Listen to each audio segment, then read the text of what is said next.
नमस्कार दोस्तों, मेरा नाम है कृष्णा मिश्रा। आप सभी का जीएस कर्मयोगी में भरपूर स्वागत है। हम बात करेंगे आज अमेरिका ईरान के बीच जो इस्लामाबाद में बैठक होनी थी, शांति वार्ता होना था, मीडिएटर का मध्यस्थता काम जो है वो निभा रहा था पाकिस्तान। तो वो क्यों नहीं हो पाया? क्यों ये मध्यस्थता नहीं हो पाई? मध्यस्थता असफल हो गई और पाकिस्तान की पूरी दुनिया में थू थू हो रही है कि देखिए इनकी औकात क्या है, ये कैसे मध्यस्थता कर सकते थे। और ये पहले तो भाई पूरा खलबली मच गया था देश में, पूरे विश्व में। भारत ने इस मौके को गवा दिया। लेकिन हमने अपने पिछले ही क्लास में एक बार बताया था आपसे कि ये निगोशिएशन भारत इसलिए नहीं करवाना चाह रहा है, नहीं आगे आ रहा है, क्योंकि इसमें पॉसिबिलिटी बहुत कम है। ये मध्यस्थता हो पाने की पॉसिबिलिटी बहुत कम है। और भारत दुनिया के बढ़ती हुई अर्थव्यवस्था में सबसे तेजी से बढ़ती हुई अर्थव्यवस्था में से एक है दुनिया के। तो जब हम टॉप क्लास के देश हैं, फ्रेश देश हैं, स्वच्छ देश हैं, सुंदर देश हैं, अर्थव्यवस्था में सबसे मजबूती से आगे बढ़ने वाले देश हैं, तो हम इस निगोशिएशन में अगर निगोशिएशन मेडिटेटर का भूमिका निभाते और मध्यस्थता करता भारत, और अगर यह मध्यस्थता असफल रहती तो भारत का इंटरनेशनल स्तर पे बहुत बड़ी छवि धूमिल होती, बहुत बड़ी गिरावट आती। और यही होता है कि ये है भारत की छवि इंटर। लेकिन भारत आगे नहीं आया। वो जानता था कि ये मध्यस्थता हो पाने की पॉसिबिलिटी बहुत कम है, इसलिए भारत सरकार ने उसमें कोई, अगर भारत सरकार को मध्यस्थता, भारत से कोई कहता अमेरिका या ईरान को मध्यस्थता करना था, तो उनको बात करना चाहिए था भारत से, ना कि भारत। पाकिस्तान पहले से ही इधर उधर लगा हुआ था, बार बार कह रहा था हम मेरी मध्यस्थता का काम करेंगे, हम मध्यस्थता का कराना चाहते हैं दोनों लोगों के। और उधर यूएसए उनका इस्तेमाल कर रहा था। यूएसए उनका इसलिए इस्तेमाल कर रहा था क्योंकि भाई उसकी ईरान से डायरेक्ट बातचीत हो नहीं रही थी, तो इनका इस्तेमाल किया जा रहा था। तो वही है कि जो बेकार इंसान है उसका इस्तेमाल सब लोग करते हैं। तो बेकार बेकार में पड़े हुए थे तो इनका इस्तेमाल किया गया यूएसए द्वारा। यूएसए ने इनका इस्तेमाल किया, ईरान भी। और ये छटपट छटपट कर रहे थे, मरे जा रहे थे। उसकी वजह मैं बता दे रहा हूँ। उसकी वजह ये थी कि इनके इनके यहाँ चाइना ने बहुत पैसा इन्वेस्ट कर रखा है। और चाइना ने के जो सचिव हैं, विदेश सचिव, उन्होंने 26 बार कॉल करके पाकिस्तान के शहबाज शरीफ से और मुनीर से बात की है, बार बार 26 बार, कि इसको मध्यस्थता करो और इसको निभाओ किसी तरीके से। ये दुरुपयोग चाहे जैसे भी रुकवाओ, हमें कोई मतलब नहीं है। कारण ये है कि ईरान में तो चाइना ने पैसा इन्वेस्ट किया है, पाकिस्तान में भी बहुत पैसा इन्वेस्ट कर रखा। और जब पाकिस्तान और ईरान का बॉर्डर लगता है उसके वजह से बहुत प्रभावित होता है बॉर्डर वाला क्षेत्र बहुत, क्योंकि बगल युद्ध चल रहा है, क्या उसका पूरा प्रभाव उस क्षेत्र में पड़ता है जहां जो पड़ोसी देश है। तो वहां पड़ोसी देश पाकिस्तान, पाकिस्तान में इतना पैसा इन्वेस्ट कर रखा है चाइना ने, क्या बताया। उनकी अर्थव्यवस्था जो चल रही है, आज वो खा रहे हैं दो रोटी तो चैन की नींद सो रहे हैं, दो रोटी खा रहे हैं, तो वो सिर्फ और सिर्फ चाइना की देन है। नहीं तो वो लोग तो बम पटाखे गोले बनाने के अलावा और कर ही क्या, कौन सा इनोवेशन किया यार। एक चलो ठीक, दुनिया में एक पहला काम अच्छा कर रहे थे, मध्यस्थता कर रहे थे, युद्ध रुकवा देते तो बहुत बड़ी बात होती। सब पूरी दुनिया चाहती है युद्ध रुक जाए, हम भी चाहते हैं, आप भी चाहते हैं, पूरी दुनिया। कम से कम एक तो अच्छा कर्म कर लेते पाकिस्तान वाले, वो भी नहीं कर पाए, वो भी असफल हो गए, कोई अच्छा कर्म नहीं कर पाए।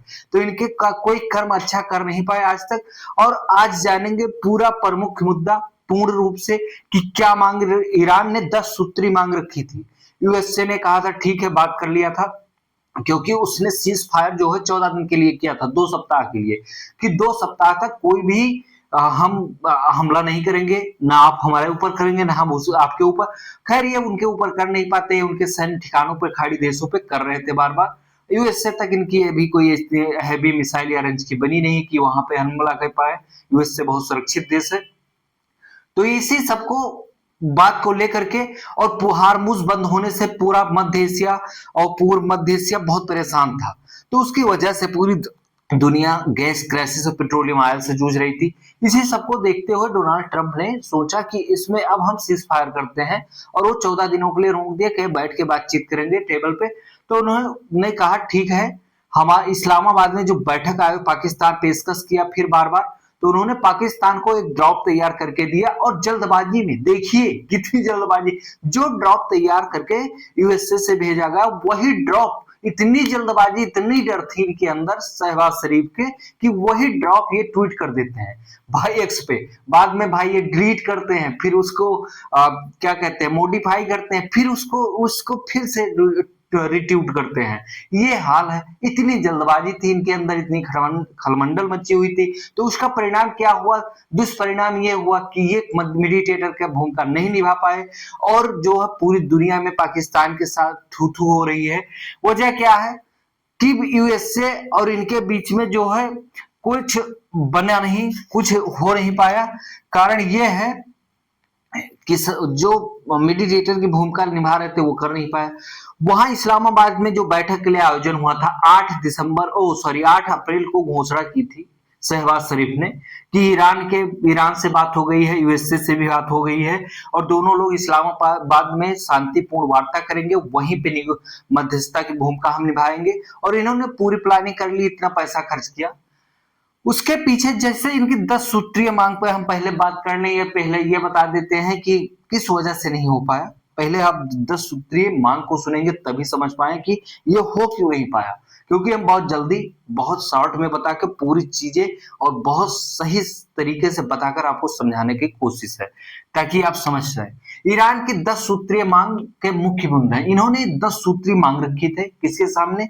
यूएसए के सामने, कि आप 10 सूत्रीय मेरी मांग मान लीजिए, मैं इसी के आधार पे तैयार हूं, बैठा हूं, मैं करने के लिए मध्यस्थता तैयार बैठा हूं। आइए पहले हेडिंग पे इनके आइए जानते हैं पहला सूत्रीय मांग क्या थी। गैर आक्रमण की गारंटी। देखो ये क्या है, गैर आक्रमण की गारंटी। अमेरिका द्वारा भविष्य में ईरान पर किसी तरीके के सैन्य हमले या उस्कावे वाली कार्रवाई न करने की गारंटी। ये तो यूएसए ने दे दिया था, ये होता भी यूएसए ये दे देता कि हाँ हम भविष्य में हमला नहीं करेंगे भाई। अब उनकी कमर, रीढ़ की कमर तोड़ ही दिए हैं तो अब क्यों हमला करेंगे? उनका जो मुख्य उद्देश्य था इनको न्यूक्लियर बम ना बनाने दिया जाए, उसको उन्होंने रोक ही लिया है। तो और इनकी रीढ़ की हड्डी अर्थव्यवस्था भी तोड़ दी है, तो इस प्रकार से उन्होंने तोड़ दी, इसको ये मान जाते। तो ईरान को एक प्रकार से इन्होंने बहुत तोड़ा है, ठीक है। अमेरिका ने भविष्य में ईरान पर हमला न करने की गारंटी दे दी, ठीक है, पूरी गारंटी दी। फिर हम बात करेंगे स्टेट होर्मुज स्ट्रेट पर नियंत्रण। इन्होंने, ईरान ने क्या कहा, जो इनके देश से होर्मुज स्ट्रेट, आपको पिछले बार मैप में बता चुके हैं, स्ट्रेट ऑफ होर्मुज जो गुजरता है वो उसका मैक्सिमम हिस्सा जो है वो ईरान से लगता है, ठीक है। और वो जो रास्ता है कट करके जाता है वो ईरान के तरफ से ही सिर्फ होकर गुजरती है।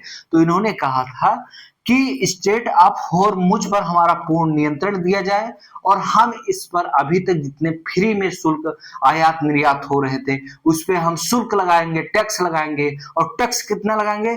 2 मिलियन अमेरिकी डॉलर एक शिप गुजरने का लेंगे। कितना? 2 मिलियन अमेरिकी डॉलर। भाई हम अनुमान लगाए थे कि ये तो संभव नहीं है, 2 मिलियन अमेरिकी डॉलर, इतना महंगा जो किसी को टैक्स देकर आना होगा वो कहीं और से और दूर से खरीद लेगा। तो इस पे भी अमेरिका राजी होगा, ठीक है शुल्क खरीद लीजिए और उस शुल्क का ये बताए हम पुनर्निर्माण करेंगे, ठीक है। अमेरिका मान गया, ठीक है कर लीजिए, अमेरिका ने कह दिया।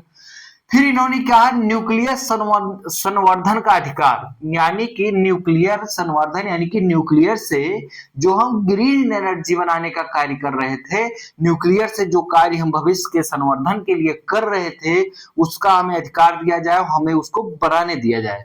हाँ भाई ये भी हो सकता था, न्यूक्लियर संवर्धन अधिकार जो है ग्रीन एनर्जी के लिए हो सकता था कि अमेरिका मान जाता, लेकिन अभी कोई बैठक हुई नहीं तो कैसे निर्णय ले लिया जाता, क्योंकि बैठक हो नहीं पाई, कैंसिल हो गई। न्यूक्लियर संवर्धन का अधिकार, चलो ठीक है, एक सूत्र ये था मांग। चौथे पर हम आते हैं, पहुंचते हैं, देखते हैं। इन्होंने कहा प्राथमिक प्रतिबंधों को हटाना। ईरान के ऊपर जितने प्रतिबंध यूएसए ने लगाए हैं, यानी कि अमेरिका, संयुक्त राज्य अमेरिका ने लगाया है, उसको तत्कालिक प्रभाव से हटा ले और हमारे ऊपर कोई प्रतिबंध न लगाए, हम स्वतंत्र रूप से जैसे पहले से वैसे हो जाए। ये प्राथमिक प्रतिबंध को हटाने की बात की गई। इन्होंने एक शर्त चौथी रखी। पांचवी पे सेकेंडरी, ठीक है, सेकेंडरी ये कि हम जिस देश से सेकेंडरी प्रतिबंध को हटाना, मतलब सेकेंडरी में ये था कि जिस देश से हम आयात निर्यात कर रहे हैं और हमारे ऊपर प्रतिबंध लगाया गया है कि हम उससे आयात निर्यात न कर पाए, वो भी प्रतिबंध हटा लिया जाए और हम सेकेंडरी मतलब प्रतिबंधों को हटाया जाए, हम किसी अन्य देश से जिससे आयात निर्यात कर रहे थे हम उससे आयात निर्यात कर सके और जो कंपनियां बड़ी बड़ी हमारे यहाँ इन्वेस्ट की हैं वो भी हमारे यहाँ फिर वापस आ सके और अपना कार्य पूर्ण रूप से संचालित कर सके। ये था सेकेंडरी प्रतिबंधों में, आपको ये पूर्ण रूप से पता होना चाहिए। एक एक की पॉइंट बता रहा हूं। मीडिया पे भरोसा ना करना यार, मीडिया तो तुरंत तृतीय विश्व युद्ध करवा देते मेरे दोस्त, तुरंत तृतीय विश्व, कुछ हुआ नहीं दुनिया में, झूठे दिखा देंगे। ऐसे मैं एक बार अब आज बात बता रहा हूं, मैं भी अपनी बात शेयर करूं। एक बार मैं ऑपरेशन सिंदूर भारत जब जारी किया मैं देख रहा था, भारत के मीडिया ने दिखा दिया कि भारत की सैनिक इस्लामाबाद और कराची तक पहुंच गए, कराची तक हमला कर दिया। सुबह जब मैं उठा भाई यार, रात में ये देखा, सुबह जब मैं उठा तो देखा ये सब फर्जी था, सब झूठ था, एआई से एडिट किया गया था। तो भाई यार मीडिया भरोसा ना करना मेरे दोस्त। आप अच्छे हो, आपको सही जानकारी चाहिए, सटीक जानकारी चाहिए। आज की दौड़ भाग दुनिया में, एआई की दुनिया में फर्जी चीजों से मत जुड़िए, फर्जी चीजों से बचने की कोशिश कीजिए। फिर हम आइए बात करते हैं अन्य प्रतिबंधों पर। यूएनसी यूएनएससी तथा आईएईए प्रस्तावों की समाप्ति। यूएनएससी में और फिर आईएईए के प्रस्तावों में इनके खिलाफ प्रस्ताव लगाया गया था और इनका बहिष्कार किया गया था कि पूर्ण रूप से इनको हर प्रकार से प्रतिबंधित किया जाए और हर जगह से इनकी सदस्यता समाप्त कर दी जाए यूएनएससी से, और हर प्रकार की जो सुविधाएं दी जा रही हैं, सुविधाएं इनकी हेल्प की जा रही है, वो तत्कालिक प्रभाव से सारी समाप्त कर दी जाए। किसी भी देश से इनको आर्थिक सहायता, सामाजिक सहायता, स्वास्थ्य की सहायता, किसी प्रकार की कोई सहायता नहीं दी जाए, क्योंकि इन्होंने इनको एक इंटरनेशनल स्तर पर एक बहिष्कार देश के रूप में घोषित करके इनके प्रस्तावों को लाया गया था, पास किया गया था। तो ईरान ने कहा यूएनएससी में और ये आईएईए के प्रस्ताव को समाप्त कर दिया जाए। बिल्कुल समाप्त करना चाहिए भाई, ऐसा तो कुछ है नहीं। ये सातवें पे पहुंचते हैं, युद्ध के नुकसान की भरपाई। इन्होंने कहा युद्ध के नुकसान की भरपाई करना होगा। भाई यार तुम खुद ही सोच लो, तुम किसी से लड़ाई करते हो फिर बाद में दोस्ती हो जाती है, क्या जो नुकसान आपका उसने पहुंचाया आपने उसका नुकसान पहुंचाया, क्या आप भरपाई करने जाते हैं या वो आपका करने आता है? नहीं आता है ना।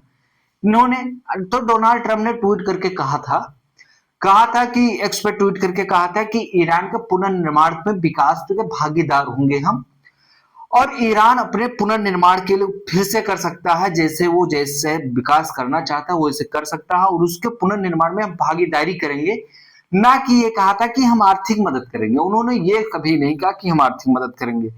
और ये युद्ध में हुए नुकसान की भरपाई, ये बहुत बड़ी बात कर दी है। ये युद्ध में हुए नुकसान की भरपाई भाई कोई नहीं करेगा, इनकी ये शर्त हमारे तरफ से काट दी जाती है, निगोशिएशन, इनकी मध्यस्थता नहीं हो पाती, शांति वार्ता हो नहीं पाती, यहीं से आ जाइए। बाकी हम सब पे आगे राजी होते जा रहे थे। युद्ध में हुए नुकसान की भरपाई पूरी कर्जा स्वरूप रुपया भले कोई दे सकता था, कर्ज स्वरूप, लोन स्वरूप दे सकता था, लेकिन भैया कोई इनकी आर्थिक मदद क्यों करता है? अगर युद्ध में नुकसान की भरपाई कौन करता है, क्यों करता है, काहे करता? नहीं करता ना।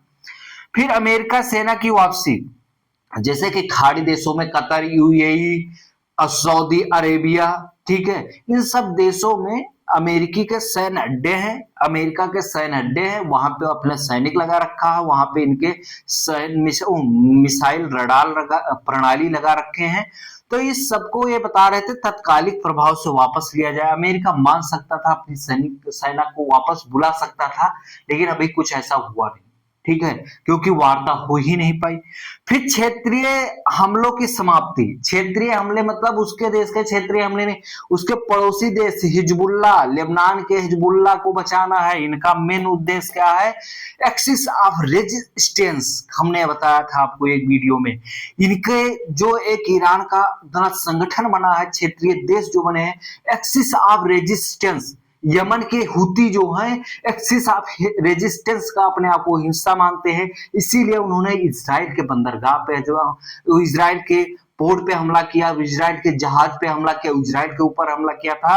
क्योंकि ये जो अपना संगठन बनाया है, संगठन के किसी के देश में भी हमला होता है तो वो हमला ये स्वयं अपने ऊपर मानते हैं। तो उनका ये था क्षेत्रीय हमलों की समाप्ति और एक्सिस ऑफ रेजिस्टेंस का हिस्सा कौन है? लेबनान का हिजबुल्ला। अभी कहानी में ट्विस्ट आता, अब तो असली कहानी पे हम पहुंचे हैं। पहले हम 10वां बता दें, फिर हम असली कहानी की ट्विस्ट पे पहुंचते हैं। क्यों आखिरकार ऐसा हुआ कि ये जो युद्ध विराम होना था, क्यों शांतिपूर्ण वार्ता नहीं हो पाई? अब हम पहुंचे हैं अपने मेन टॉपिक पे, मेन मुद्दे पे, जिसके वजह से पूरा काम बना बनाया बिगड़ गया और पाकिस्तान, नल्ला पाकिस्तान जैसे कि थूक थूक हुई पूरी दुनिया में, लोगों ने उसके ऊपर बहुत थूका मेरे दोस्त। फिर स्थायी युद्ध विराम की शर्तें, इन्होंने स्थायी युद्ध विराम की शर्तें रखी कि कौन कौन से टर्म एंड कंडीशन जितने हैं इसको फॉलो किया जाएगा। जब ये फॉलो किया जाएगा तभी हम शांति वार्ता को मानेंगे, वरना ये झूठे वादे करके भाग जाएंगे। ये है डोनाल्ड ट्रंप, ये झूठे वादे करके भाग जाते हैं।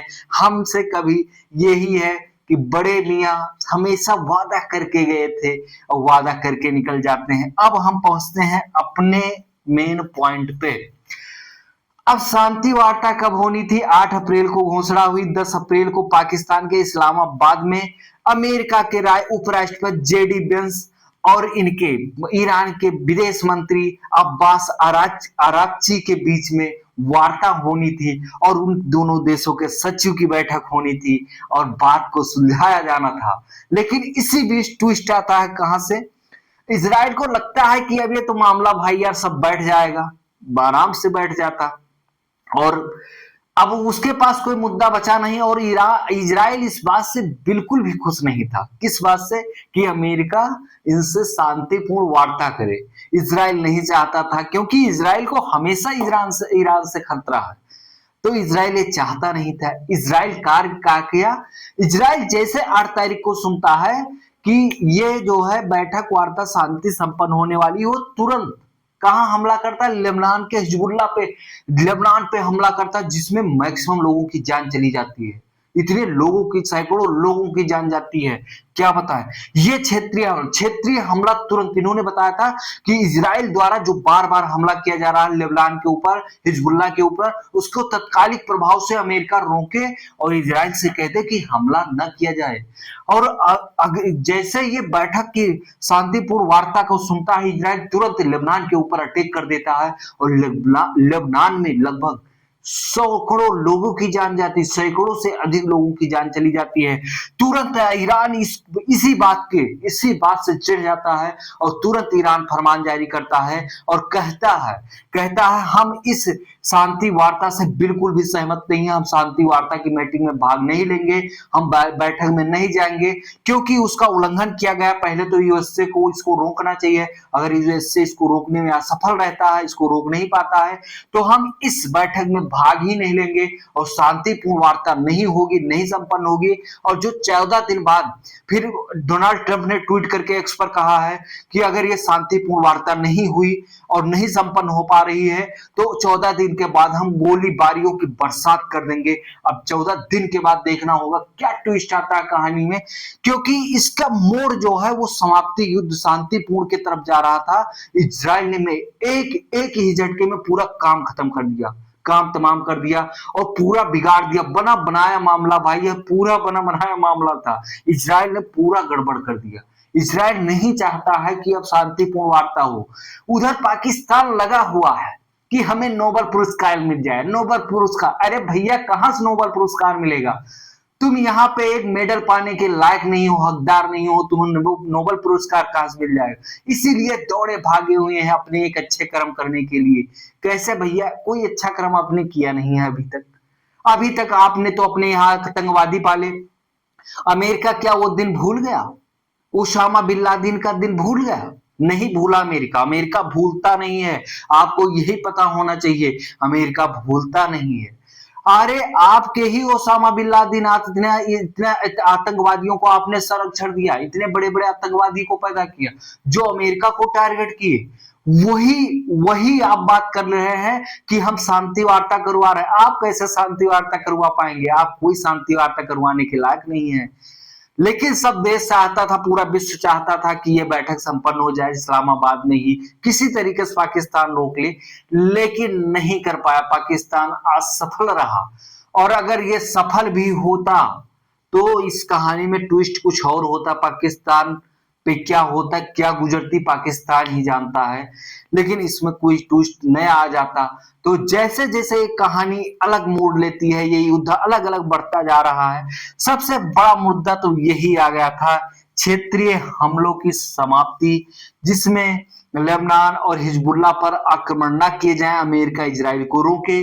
इसी बात को लेकर के जैसे 8 तारीख को हम बता ही चुके हैं, 8 अप्रैल को जैसे पता चलता है इजराइल को कि डोनाल्ड ट्रंप जी मान गए हैं, वो अंदर से बहुत दुखी होते हैं। बेंजामिन नेतन्याहू अपने दर्द को कैसे व्यक्त करें, किससे व्यक्त करें? ये दिल का दर्द है साहब, कोई समझता नहीं है। तो वही हाल था बेंजामिन नेतन्याहू का। कौन इनके दर्द का, दिल के दर्द को समझे? इन्होंने तत्काल उठे और लेबनान पे हमला कर दिया, ठीक है, और वहां पे सैकड़ों लोगों की जान चली गई। इस प्रकार से ये युद्ध जो है अब समाप्ति के मूड में नहीं है। बस सीज फायर 14 दिनों का था, वो रुका।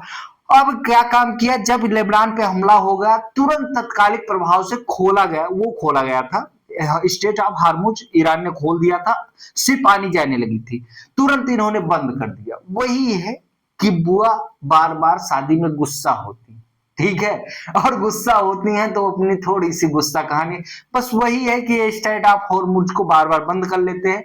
दुनिया बहुत जल्द ही एक नए रास्ते की तलाश कर लेगी और नया रास्ता अपना करके और बहुत आगे बढ़ जाएगी। और जैसे ही एक नए रास्ते की तलाश हो जाएगी, स्टेट ऑफ हॉर्मुज का वैल्यू जो है वो जीरो हो जाएगा, ठीक है। क्या हो जाएगा? जीरो हो जाएगा।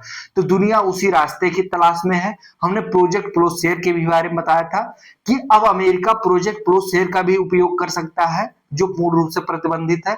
तो वो एक नया रास्ता बनाने के लिए कर सकता है। प्रोजेक्ट मेवन के बारे में आपको पता ही दिए हैं। तो इसी वजह से ये ईरान और अमेरिका के बीच जो इस्लामाबाद में बैठक होनी थी 10 अप्रैल को, वो नहीं हो पाई। और इधर विश्व बैंक एक रिपोर्ट जारी कर दिया है। विश्व बैंक ने एक रिपोर्ट जारी किया कि दुनिया में सबसे बढ़ती तेजी से अर्थव्यवस्था में से भारत एक नंबर पे है। भारत 6.6% के विकास दर से भारत की अर्थव्यवस्था बढ़ रही। पाकिस्तान देखते हुए उसके हाथ पैर सूज गए, फूल गए, और पाकिस्तान बेचारा परेशान हो गया। दिन रात सर पटक पटक के शहबाज शरीफ और मुनीर रो रहे हैं कि भारत की एक तो अर्थव्यवस्था बढ़ती जा रही, भारत बीच में टांग नहीं अड़ा है। वो बेचारे टांग भी अड़ाए, बेचारे सब कुछ कुकर्म कर डाले, उसके बाद भी ये नहीं सफल कर पाए, मध्यस्थता की भूमिका नहीं निभा पाए। इसीलिए हम बताए थे एक वीडियो में कि ये मध्यस्थता अगर सफल होती है तो उस देश का कद बढ़ेगा, अगर मध्यस्थता असफल होती है तो उस देश का कद इतना नीचा हो जाएगा कि वो कभी सर उठा के खड़ा नहीं हो पाएगा। और मध्यस्थता नहीं निभा पाया पाकिस्तान, अगर भारत यहाँ पे होता कितनी बेइज्जती। आप सभी मेरे मित्र, मेरे दोस्त भाई, यार भारत को जैसे चल रहा है, जैसे रणनीति बना के कर रहा है, चलने दीजिए। देश आगे बढ़ रहा है, आप आगे बढ़ रहे हैं। और फालतू में दूसरे के घर में झांकने से और ताक झांक करने से और दूसरे घर में ज्यादा नेता बनने की वजह से आप अपने घर का नहीं सुलझा पाएंगे। तो पहले हमें अपने घर को सुदृढ़ और मजबूत बनाकर चलना है, फिर दूसरे घर में इंटरफेयर करना चाहिए। इसीलिए भारत इंटरफेयर नहीं किया, ठीक है।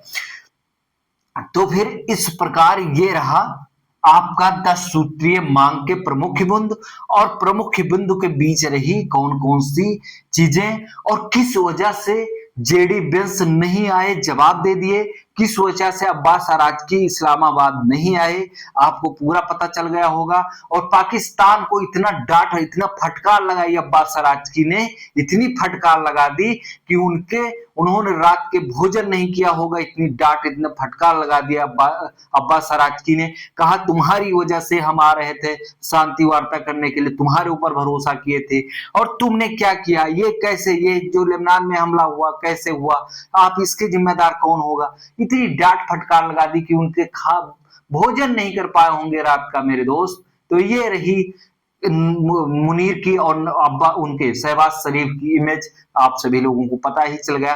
तो इस प्रकार रहा, ये क्यों असफल हुआ पूरा बता दिए हैं। अब आप ऐसे ही वीडियो देखने के लिए हमारे चैनल को सब्सक्राइब करें और अधिक से अधिक लोगों को शेयर करें, और ऐसे ही ट्विस्ट वाला वीडियो आता रहेगा। पूरी कहानी पूरी सच्चाई आपके सामने लाकर रखेंगे। और आप मीडिया पे भरोसा मत करिए। मैंने अपनी एक दर्द भरी कहानी शेयर ही कर दी कि भाई यार ये कराची और इस्लामाबाद पर पहुंचा दिए थे भारतीय सैनिक को इस ऑपरेशन सिंदूर में। सुबह उठा तो ऐसा कुछ नहीं था। तो आप सभी लोग अगर सच्ची घटना सही चीजें सबको देखना हो तो आप सभी लोग कृष्णा मिश्रा से जुड़े, जीएस कर्मयोगी से जुड़े, और अधिक से अधिक लोगों को शेयर करें और जोड़ने का कोशिश करें, और सब्सक्राइब जरूर करें, बेल आइकन दबाएं, और अपना कमेंट में राय देना ना भूलें। कमेंट में अपनी राय आप लोग जरूर दें कि हमने आपको जो जानकारी दी वो आपको कैसी लगी। आपका जो कमेंट आता है, एक एक कमेंट आपका हमारे मनोबल को बढ़ाता है। तो आप सभी लोग कमेंट में जरूर अपनी राय दीजिएगा। अब चलते हैं, फिर अगले वीडियो मिलेंगे। तब तक के लिए धन्यवाद। जय हिंद, जय भारत।